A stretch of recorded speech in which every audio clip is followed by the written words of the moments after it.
A thought came to me today and I wanted to share it.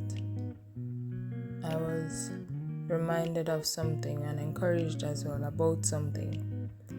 I remember even looking at the book of Samuel, first book of Samuel in chapter 1. It talks about how Hannah prayed for conception. She was barren. There was a first wife, or there was another wife who had children. Her husband had two wives. One of his wives had children, and she would often, mock Hannah because she was barren. And she prayed for a child. We don't know how long she prayed. She prayed for a child annually when they went to the temple.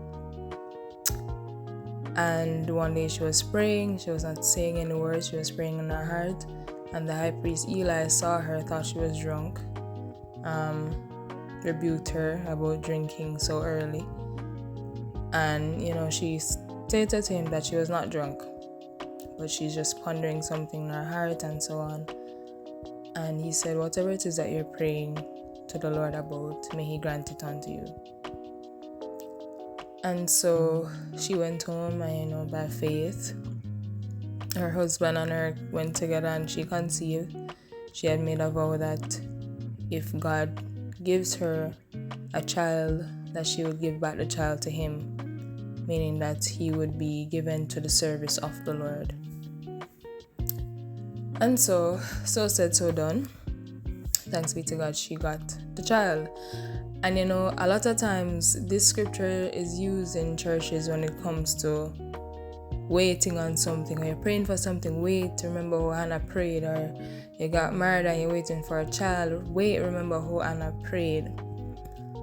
And while that can be taken from it, obviously, I was just looking at it somewhat differently, or another application of that scripture. If you remember the last verse in Judges chapter 21, verses 25, it says, in those days there was no king in Israel. Every man did that which was right in his own eyes. So Judges, there was a time in Israel where this was after Joshua.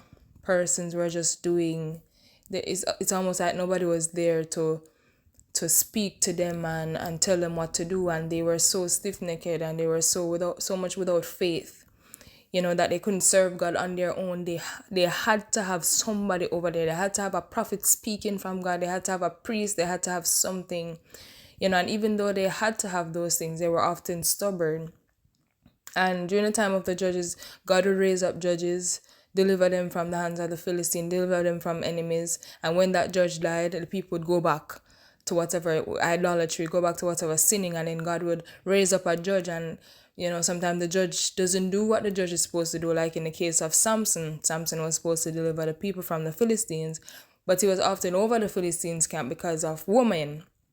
And all of those things, he was supposed to be delivering them, and the people were in anguish because each time the harvest come, the Philistines come and take it from them. They were suffering, and Samson was just all about doing everything that he was not supposed to do, until a time came where mercy ran out and God took back his spirit. And when he cried out to God, God remembered him, and he was able to bring forth some deliverance. But not here to talk about the time of the judges. But the last verse says that in those days there was no king in Israel, and every man did that which was right in his own eyes.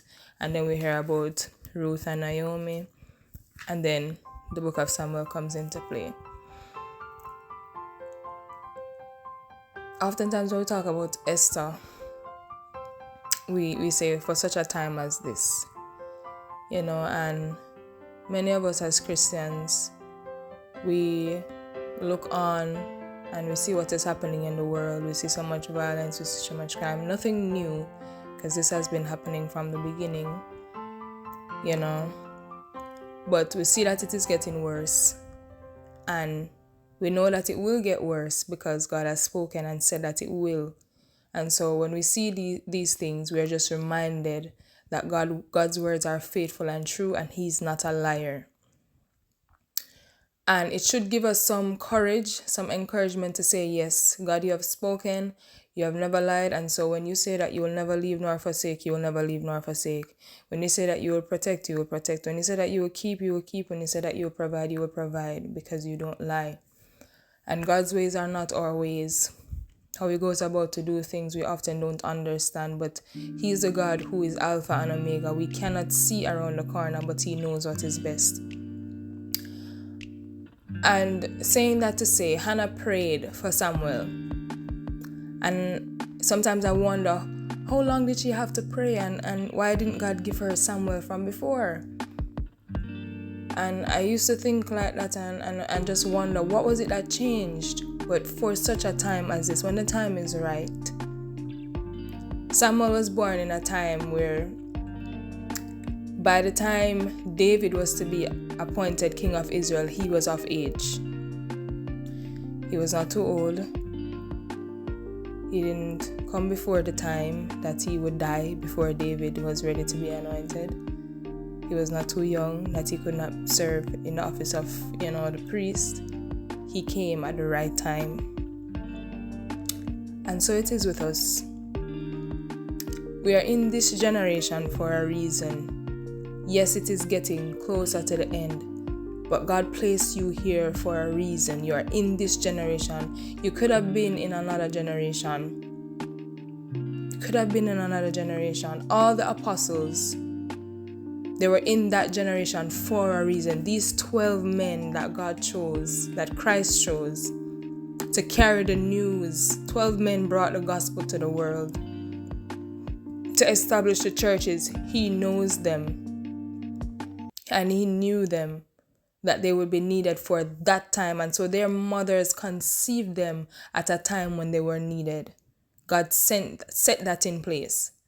And it's the same thing. We are here. I see some people posting and they're saying, they're sad that they're not going to be able to watch their children grow old. And while I can understand, don't be attached to this place. Love not the world, nor the things of the world. If any man loves this world, the world meaning the way things are, the rules that govern the world, the things of the world,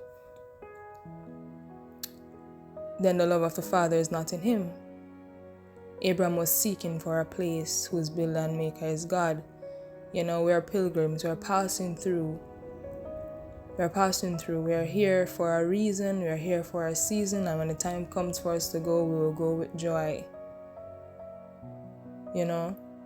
So we're here for a reason. We're end time Christians, and we can live like end times Christians. We can behave that way. It's like when you're watching a relay and the first man runs strong, and sometimes the second and third isn't as strong as the first and the last. Sometimes it's like that. But by the time the last person gets the baton, it's time to run with everything that you have, because the race is ending now. And so the apostles came. Matter of fact, before the apostles, Abraham came, Isaac, Jacob, all of those people set the foundation for our belief now, the Old Testament. And it is through the Old Testament that we understand the New Testament covenant. Because that's what God called Israel for, to be a light to the nation, to show them how they're supposed to show the rest of the world how we're supposed to serve God. That's what they were supposed to do. We understand how Christ fulfills certain things because we understand what was done before. And so the baton passed. And there were times throughout history where it was like the second and third person running. Things look strange, look bleak, you look weak. Like in the time of the judges or the slavery and the Babylonian, taking them in bondage, all of these things. And then the baton passes again, and the apostles ran strong, established the church, set the doctrine. Whatever you bound on earth is bound in heaven. Whatever you loose on earth is loose in the authority of the church. Strong. And then it is now our time. It's our time to run with all our might and finish the race. So shine your light and let people come and glorify God. God has placed you in this generation for such a time as this.